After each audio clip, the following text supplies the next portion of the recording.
오늘도 우리 주님은 이 자리에 임재해 계십니다. 여러분 한 분 한 분을 오늘 예배를 통해서 만나주시고 축복해 주실 줄로 믿습니다. 많은 사람들에게 요즘 어떻게 지내십니까? 하고 물어보면 네 가지로 흔히 대답한다고 그래요. 첫째는 그럭저럭 지냅니다. 두 번째는 마지못해 지냅니다. 세 번째는 죽지 못해서 지냅니다. 네 번째는 그냥 지냅니다. 그렇게 대답을 한다고 합니다. 그것은 뭐예요? 정말 살기가 참 쉽지는 않다, 또 어려운 사람들이 그만큼 많다고 하는 것을 의미하겠죠.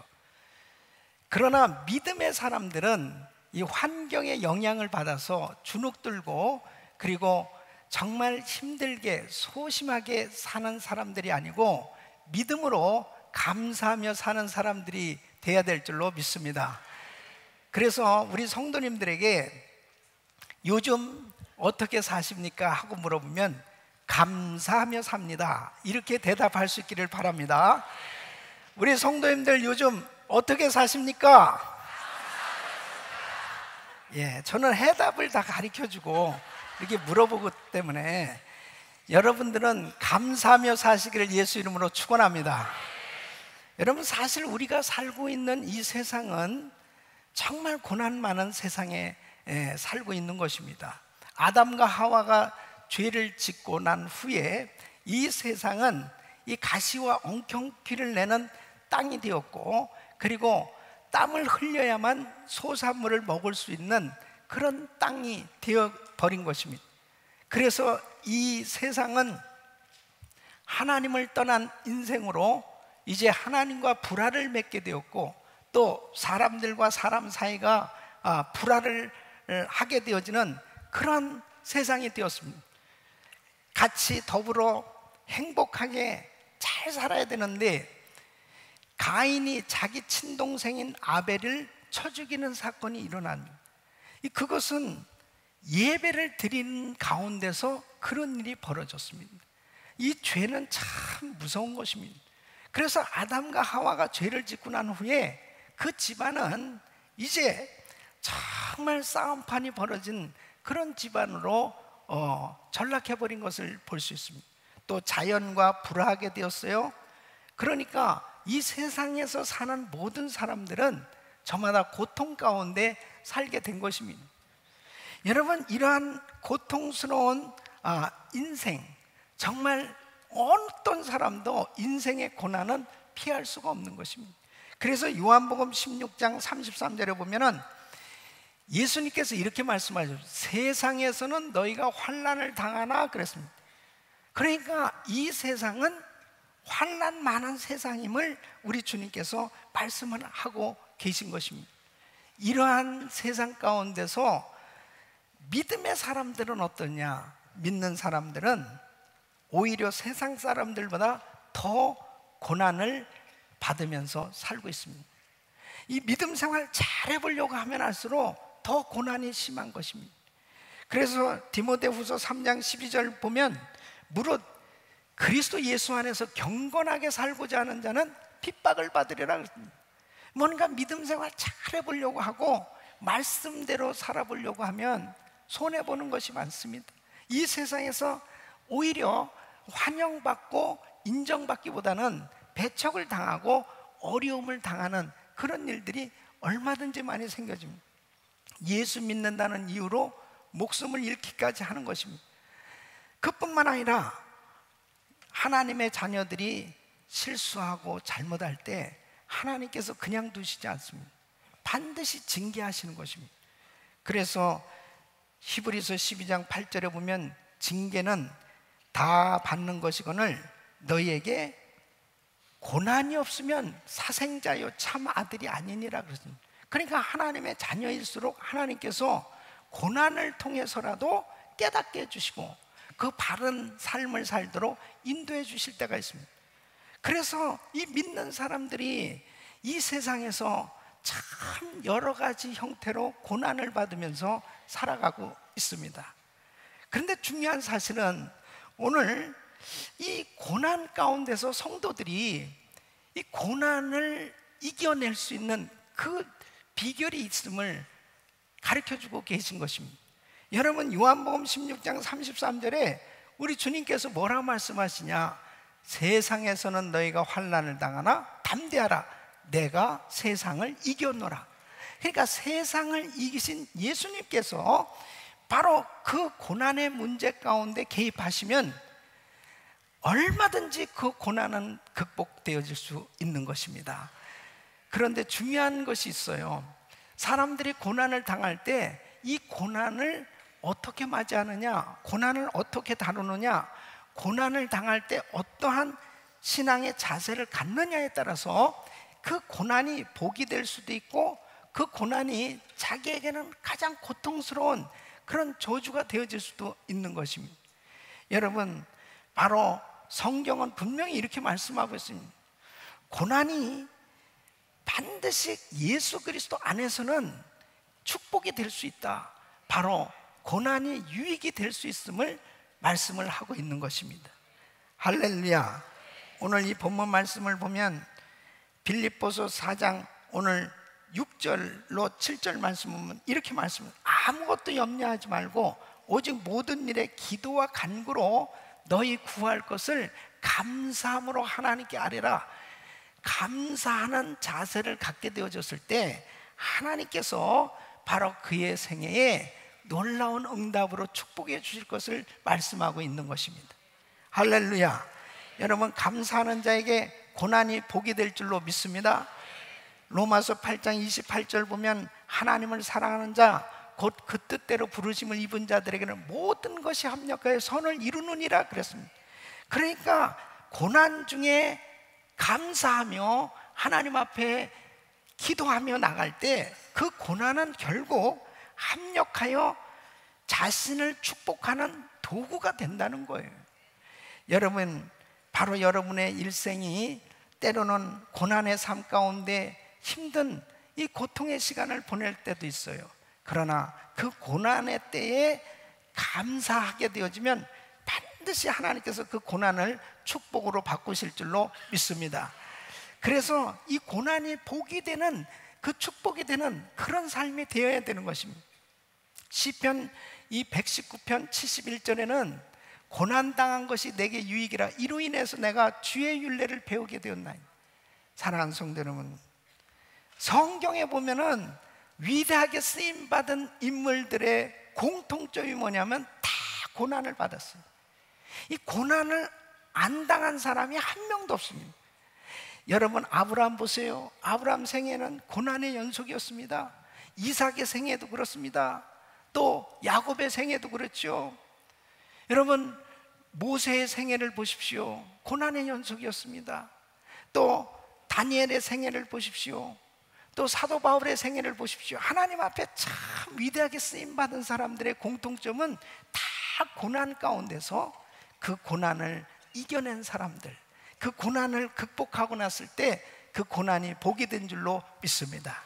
그래서 중요한 사실이 뭐냐, 정말 이 고난을 당할 때 이 고난을 어떤 자세로 맞이할 것이냐, 이 고난을 다룰 것이냐, 고난을 당할 때 어떤 신앙의 자세를 가질 것이냐는 너무나 중요한 것입니다.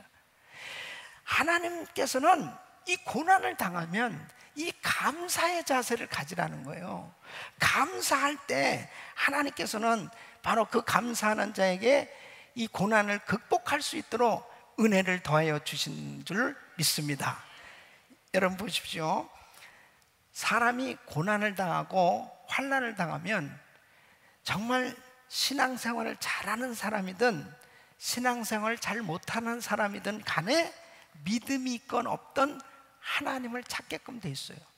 그럴 때 그 하나님 앞에 간절함을 갖게 되어집니다. 간절함을. 여러분, 시편 50편 15절 보면 환난 날에 나를 부르라, 내가 너를 건지리니 내가 나를 영화롭게 하리로다. 그래서 하나님 앞에 간절함을 갖는데, 감사가 빠진 간절함과 감사가 있는 간절함은 다른 거예요. 정말 나에게 너무너무나 안타까운 이런 고난과 이 환난이 닥쳐왔을 때 감사가 없는 사람은 그 심령에 불평과 원망이 있습니다. 하나님, 정말 왜 우리 가정에 이런 어려움을 허락하십니까? 우리 자녀에게 왜 이런 어려움을 허락하시는 겁니까? 아니, 내가 하나님 앞에 뭘 그렇게 잘못했다고 나에게 정말 이런 어려움을 허락하는 겁니까?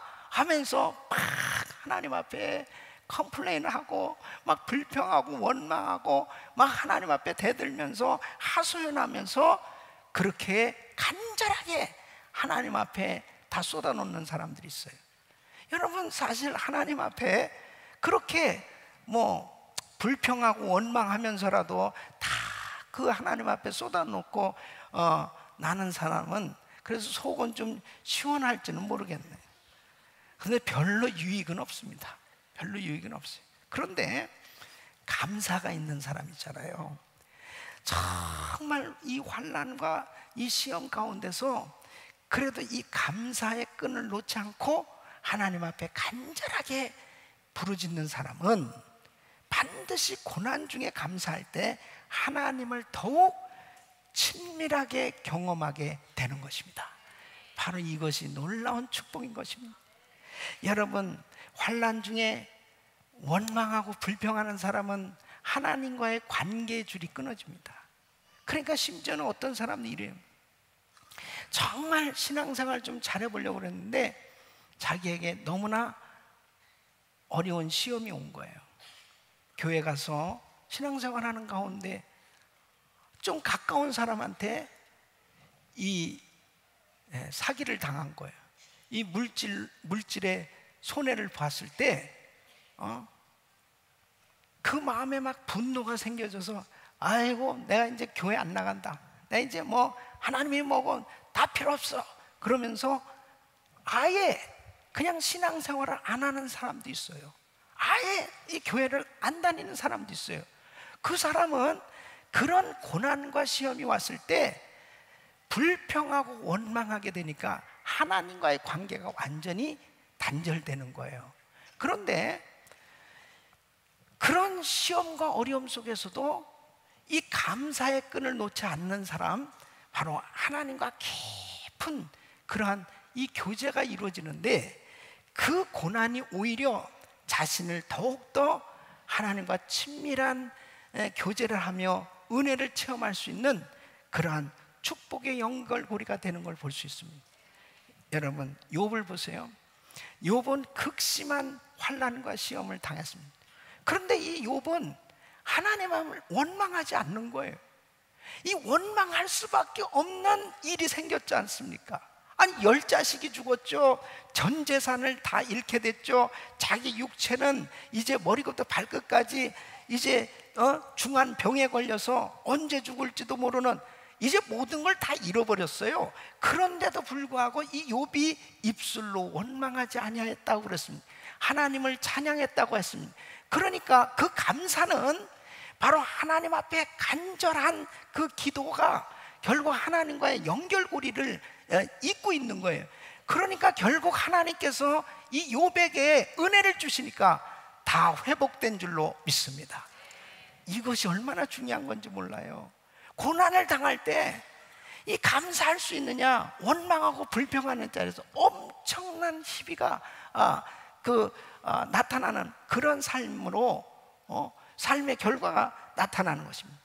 여러분, 욥은 정말 힘든 그런 고난의 시간이 있었습니다.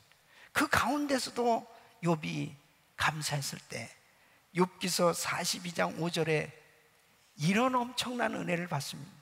내가 주께 대하여 귀로 듣기만 하였었더니 이제는 눈으로 주를 배웠나이다. 하나님과 깊은 이 친밀한 은혜를 경험할 수 있는 그런 관계의 축복을 받게 되는 것을 볼 수 있습니다. 여러분, 모세를 보세요. 모세 인생에 얼마나 시험이 많았습니까? 광야에서 그는 정말 엄청난 시험을 받으면서 이스라엘 백성들을 이끌고 있었습니다.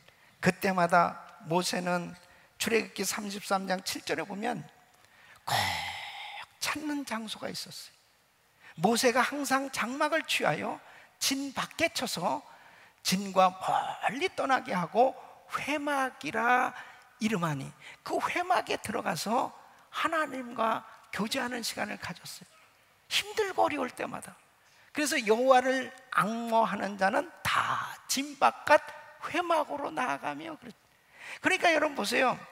진짜 불평할 수밖에 없고 원망할 수밖에 없고 정말 너무너무 힘든 이 고난의 시간이 있을 때 조용하게 금식하며 은혜 기도원을 찾을 수도 있고요, 월드 프레어 센터를 찾을 수도 있고, 그러면서 하나님과 깊은 교제를 하는 사람은 다 회복되는 거예요. 그런데 그 시간에 원망하고 불평하는 사람은 어떻게 됩니까? 하나님과의 관계가 단절되는 것입니다. 그러니까 출애굽기 33장 11절에 보면 사람이 그 친구와 이야기함 같이 여호와께서는 모세와 대면하여 말씀하시며. 참 너무너무나 놀랍잖아요. 사람이 그 친구와 대화하듯이 이 모세는 하나님과 그렇게 대화하는 이런 축복을 받았어요.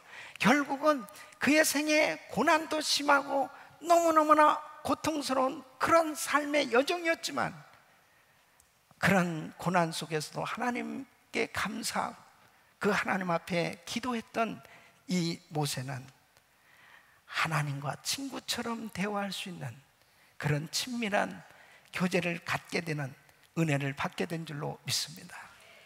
우리 사랑하는 성도 여러분, 정말 고난이 축복이 되느냐? 나의 인생 가운데 계속해서 고난이 닥쳐올 때 있어요. 고난 없는 인생은 없습니다. 그러나 이 고난이 축복이 되어지는 것은 고난 가운데서 감사함으로 기도할 때 하나님께서는 더한 은혜로 우리와 가장 가깝게 되어지는 그런 축복을 주시는 줄로 믿습니다. 여러분, 맹인 목사님이신 윤인수 목사님이라고 계세요. 이분의 간증 드라마가 방송된 적이 있는데, 이 윤인수 목사님은 원래 목사님 아들입니다. 이 평양에서 정말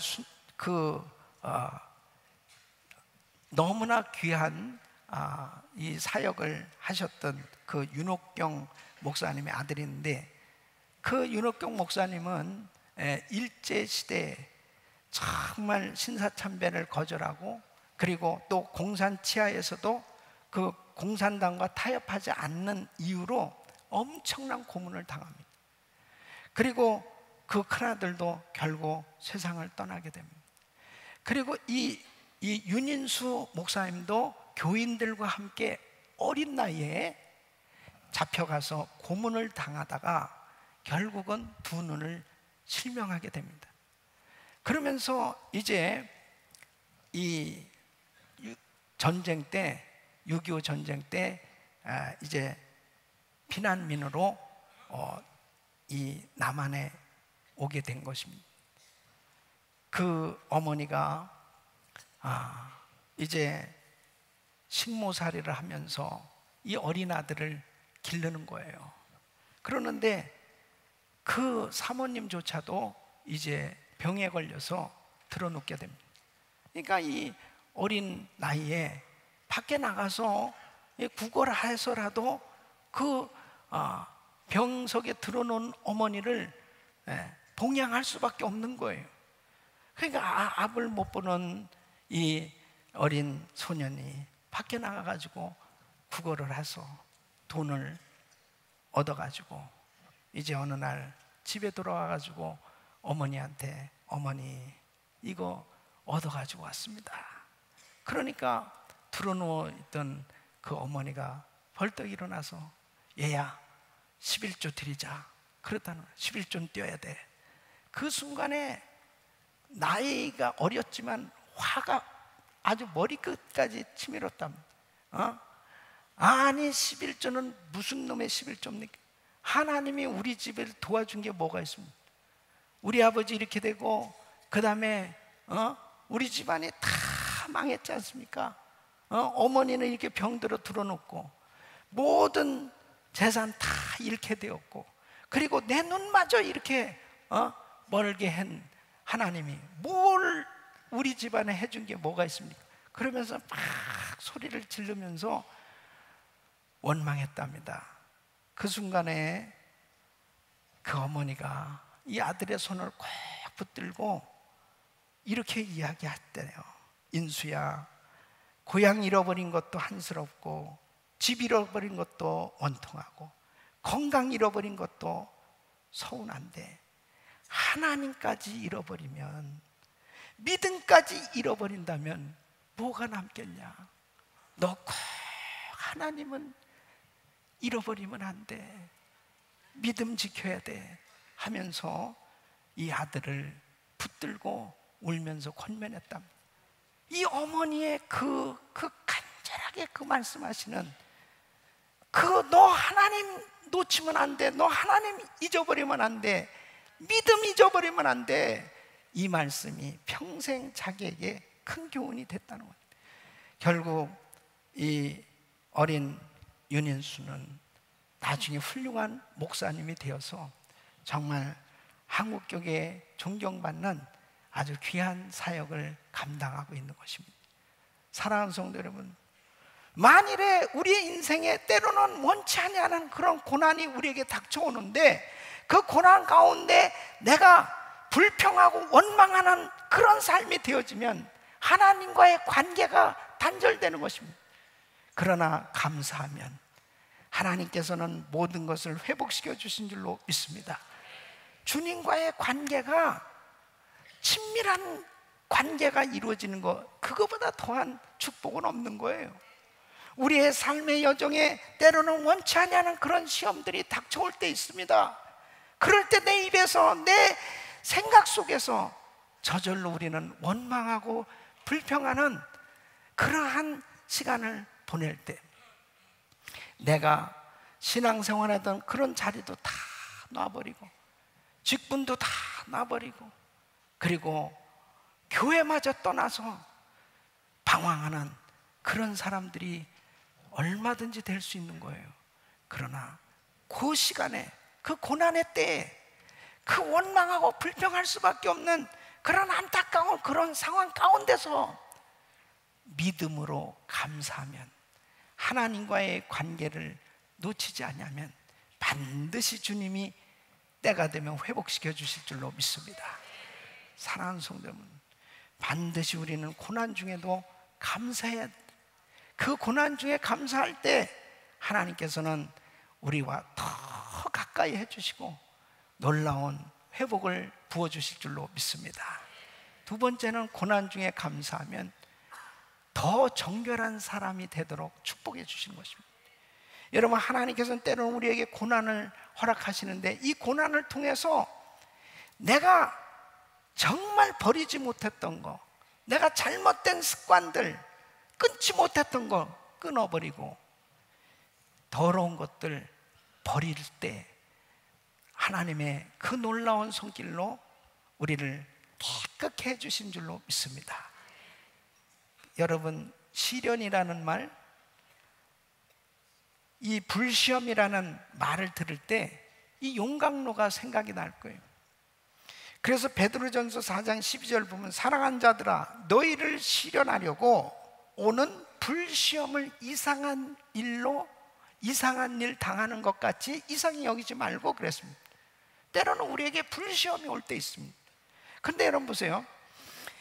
이 용광로에 금을 어떻게 만듭니까? 이 금이 섞인 이 광석을 이 용광로 불에 집어넣는 거예요. 그러면 불을 온도를 더 높이면 높일수록 모든 불순물이 다 빠져나가는, 그리고 맨 끝에 남는 것은 순금, 정금입니다. 그러니까 이 정금을 얻기 위해서는 뜨거운 불 속에 들어가지 않고서는 안 되는 것입니다. 욥기서 23장 10절 보면 나의 가는 길을 오직 그가 아시나니 그가 나를 단련하신 후에는 내가 정금같이 나오리라. 욥이 그렇게 정금 같은 믿음을 가질 수 있었던 것도 그의 생에 혹독한 불시험을 통과한 겁니다. 여러분, 진주가 너무나 예쁘잖아요. 귀하지 않습니까? 진주가 어떻게 만들어집니까? 진주는 조개에서 나온 겁니다.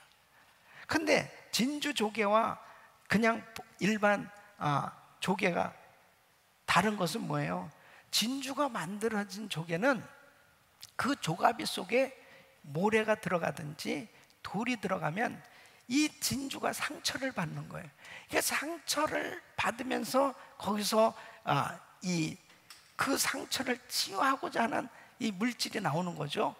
그러면서 그것이 오랜 시간 동안에 그 아픔을 계속 견뎌내면서 결국은 그렇게 귀한 보석이 만들어진다는 거예요. 그러니까 여러분, 진주가 너무 귀하지 않습니까? 그것은 오랜 시간 아픔을 견뎌낸 그 결과인 것입니다.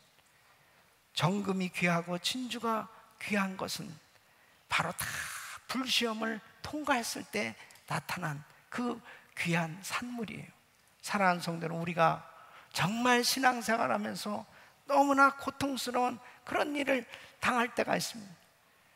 왜 하필이면 우리 가정에 이런 어려운 일이 있느냐고 하염없이 울 수밖에 없는 그런 일을 당할 수도 있어요. 그럴 때 여러분 꼭 기억하십시오. 그 고난 중에도 감사를 선택하시기를 바랍니다. 그럴 때 하나님은 나를 더 귀하게 정금 같은 믿음을 가진 사람으로 만들어 주실 줄로 믿습니다. 여러분, 열왕기상 15장 5절에 보면 다윗이 정말 어떠한 삶이었는지를 아주 분명하게 그에 대해서 말씀하고 있습니다. 이는 다윗이 햇사람 우리아의 일 외에는 평생의 여호와 보시기에 정직히 행하고 자기에게 명하신 모든 일을 어기지 아니하였습니다. 여러분, 햇사람 우리아의 일이 뭐예요? 밧세바와 간음죄를 저지르고, 그는 정말 밧세바와 간음죄를 저지르고 엄청난 시험을 당했습니다. 밧세바와 간음에서 난 아들이 있어요. 그 아들이 병들어 죽게 되었습니다.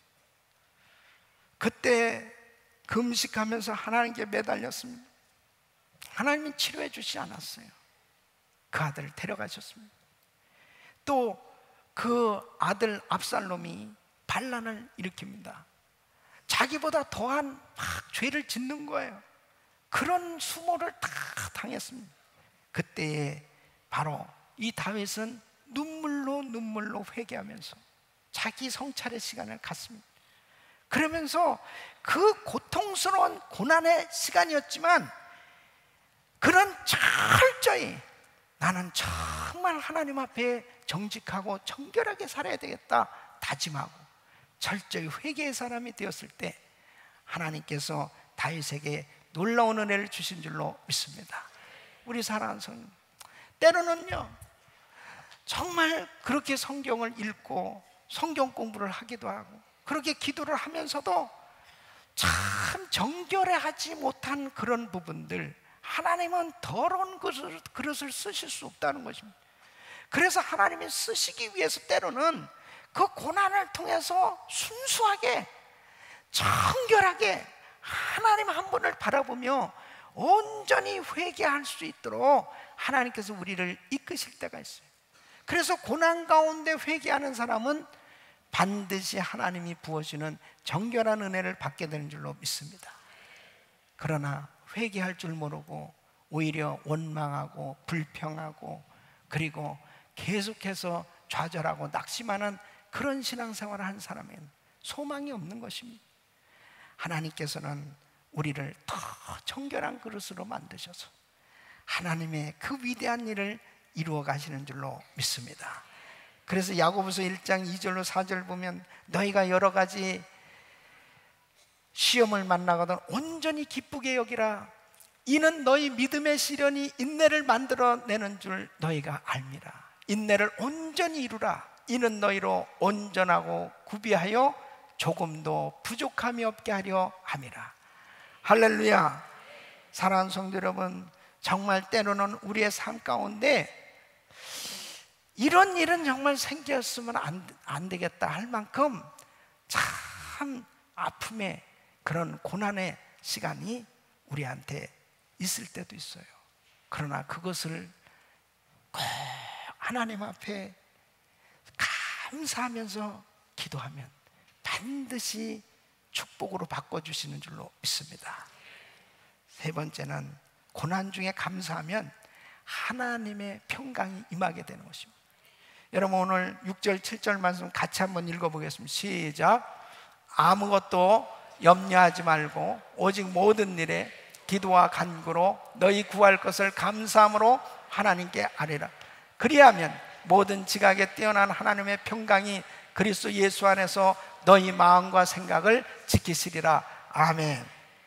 아무것도 염려하지 말고 그랬어요. 이 고난의 때는 염려하게 되지 않습니다. 이 염려는 마음이 분산되는 거예요. 이 걱정하고 염려하게 되어지면 마음이 나눠지게 됩니다. 이 마음이 나눠지면 불안해요. 안정을 찾을 수가 없습니다. 이 집중력이 없는 거예요. 그렇게 될 때 어떻게 되느냐? 실수하게 되는 것입니다. 계속해서 불평하고 원망할 때마다 계속 그 마음에 끊임없는 두려움, 끊임없는 계속 이 마음의 상처를 더 깊게 만드는 그런 시간들을 갖게 되는 것입니다. 그런데 여러분 보세요. 고난 가운데서도 감사하면 마음의 평강이 임하는 줄 믿습니다. 그러니까 우리가 신앙생활하면서 정말 우리 마음 가운데 불평하고 원망하고 그리고 이 마음이 계속 염려로 충만해 보세요. 지금 이렇게 거룩한 성전에 앉아서 말씀을 들으시면서도 염려하면서 이 세상에 어떤 지금 고난 가운데 이 안타까운 문제 가지고 막 염려하고 앉아서 말씀을 듣는 분은 말씀이 들려오지가 않습니다. 무슨 말씀을 하는지 들려오지가 않는 거예요. 계속 그 염려거리에 그냥 사로잡혀 있는 거예요. 예, 정신이 나간다니까요. 한 번은 아주 오래된 일이에요. 어떤 그 형제님이 저하고 상담하면서 기도 부탁을 하는 것입니다. 뭐냐면 이분이 땅을 참 많이 가지고 있는데 이 걸프 전쟁 이후에 부동산이 완전히 묶인 거예요. 그러니까 이 땅이 팔리지 않으면 그냥 모든 것이 다 날아가게 생겨진 거예요. 그래서 저한테 땅 팔리게 해달라고 기도 받으러 온 거예요. 그래서 이제 예수님을 먼저 영접하고 그렇게 하고 이제 그 형제님을 위해서 기도해 주는 거예요. 그래서 같이 기도합시다 하고 손을 딱 얹었는데 내 손을 그냥 확 뿌리치는 거야. 그래서 내가 기도해 주다 너무 놀라서 왜 그러십니까? 그러니까 목사님 땅 좀 팔리게 해주세요. 지금 땅 팔리게 해달라고 지금 기도하고 있는 거야. 정신이 나갔어요. 정신이. 그러니까 지금 여기 와서 지금 기도를 이렇게 해달라고 온 것은 바로 그 기도 제목을 가지고 왔는데 너무 염려로 충만하니까 생각이 완전히 다른 데 가 있는 거예요. 지금도요 설교를 들으시면서도 그냥 염려로 충만하신 분은 무슨 얘기 하는지도 전혀 안 들어오는 것입니다. 계속 그 염려거리에 사로잡힌. 그러니 주의 음성이 들려옵니까? 은혜가 됩니까? 아무 낙이 없는 거예요. 여러분이 고난의 때에 나타나는 특징입니다. 그렇기 때문에 그 고난 가운데서 감사할 때 하나님이 평강을 주시는 줄로 믿습니다. 평강이 너희 마음과 생각을 지키시리라 그랬습니다.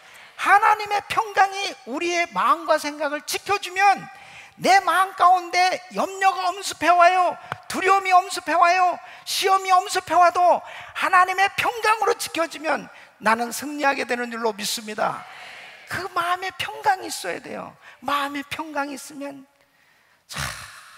모든 것들을 다 돌아볼 수 있는 여유가 생겨져요. 자기 성찰의 시간을 갖게 돼요. 그리고 하나님의 말씀이 깨달아지기 시작해요. 이것이 은혜인 줄로 믿습니다.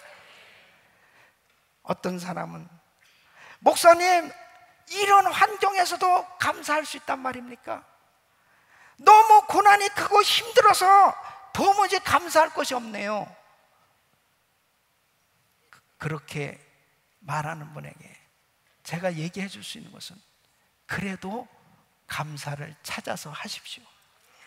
그래도 감사를 찾아서 해야 돼요. 감사를 찾으면은 감사할 것이 나와요. 여러분, 매추현 목사님은 밤에, 어느 날 밤에 길을 지나가다가 강도를 만난 거예요. 강도를 만나서 지갑을 빼앗겼습니다.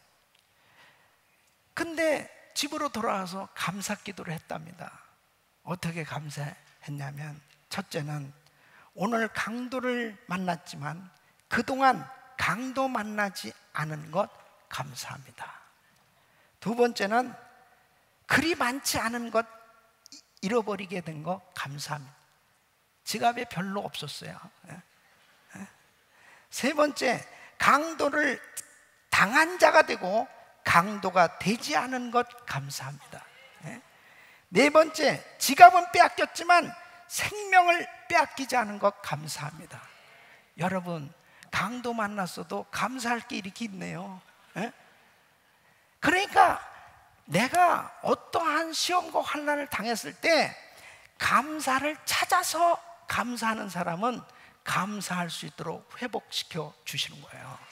그러나 그냥 그 어려운 상태만 계속 묵상하고 있으면 계속 이 마음이 너무너무 시험과 불평과 염려로 가득 찬 그런 인생이 되어지는 것입니다.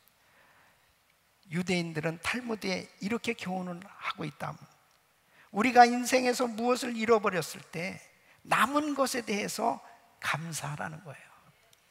만일 한 손을 잃었으면 남은 한 손으로 인해서 감사하고, 발을 다쳤다면 남은 발을 때문에 감사하고, 두 손 두 발을 다쳤다면 남은 머리로 감사하라는 거예요.